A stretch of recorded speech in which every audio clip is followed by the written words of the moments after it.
Julian Thorne is the Crown Prince of Manhattan, and he is a certified psycho. He is also obsessively in love with me. On our wedding day, my sister, Chloe, showed up in her own wedding gown to crash it. She screamed that she was a protagonist and that if she didn't marry my fiancé, she would die. Julian, without blinking, just said, then die. His security team dragged her to the rooftop of the hotel. She looked down once and fainted clean away. Julian Thorne is New York royalty, reckless, ruthless, and completely ungovernable. And for 1 year, he was my quiet, secret boyfriend. The secret part was my idea. Julian hated it, but I always managed to put him off, saying the relationship was too new or not stable enough. On our first anniversary, I came home from a shoot, and Julian suddenly presented me with a stack of binders. Alara, he said, these are my companies, my properties, my cars, my private equity holdings. He had so many assets it was absurd. He even owned a few small islands. It took him over 30 minutes to list everything. Goddamn capital. My eyes were burning with the sheer, blinding injustice of it all. Julian, what is this? Alara, we've been dating for a year. We're stable. Marry me. When you do, I'm transferring everything into your name. With that, he got on one knee and produced a ring. I finally understood. This was a proposal. The theme of this proposal, to summarize, was, what's mine is yours, and what's yours is still yours. This kind of deal doesn't just happen. I didn't trust it. You're just saying that. No, he said, his face dead serious. You won't go public because you don't feel secure. They say men turn bad when they get rich. If I give you all my money, you won't have to worry about me turning bad. That's not a guarantee. My sister, Chloe, has a thing for taking what's mine. In high school, in college, anytime a guy showed interest in me, Chloe would appear. And just like that, those guys would only have eyes for her. It proved that a man's loyalty has nothing to do with his bank account. This was the real reason I'd kept Julian a secret. I was terrified that if I brought him to a family dinner, he'd be instantly, magically charmed by Chloe. I'd finally found someone who chose me. I wanted it to last. If I ever cheat on you, Julian said, his voice flat, you have my full permission to confiscate my assets. Confiscate your assets? He coughed. Castrate me. I was drinking water. I choked, sputtering and coughing. He rubbed my back, all concern. Slow down. His deep-set eyes were full of genuine worry. I ended up saying yes. A man who was willing to bet his family jewels on his own fidelity. How could I not trust him? I mean, it definitely wasn't about the billions of dollars. Absolutely not. Ugh, this box of deeds is surprisingly heavy. The first thing Julian did after I said yes was post on Instagram a picture of the ring. The caption, mine. I thought that would be the end of it. I was wrong. He started posting 3 times a day, more reliably than he ate. Wife is at work. Miss her. 3 days until I see my wife.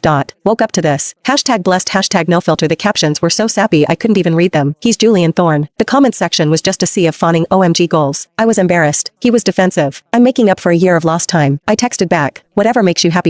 Because of Julian's reputation, everyone in his circle knows not to leak his personal life to the press. So, despite his non-stop posting, not a word of it hit page 6. He didn't stop at Instagram. He gave his entire company a 3-day paid holiday. His employees were ecstatic. The company-wide Slack channel blew up. Thank you, Julian's girlfriend. Julian's girlfriend is a national hero. May Julian and his girlfriend live long and prosper. A happy CEO is a blessing upon us all. When I still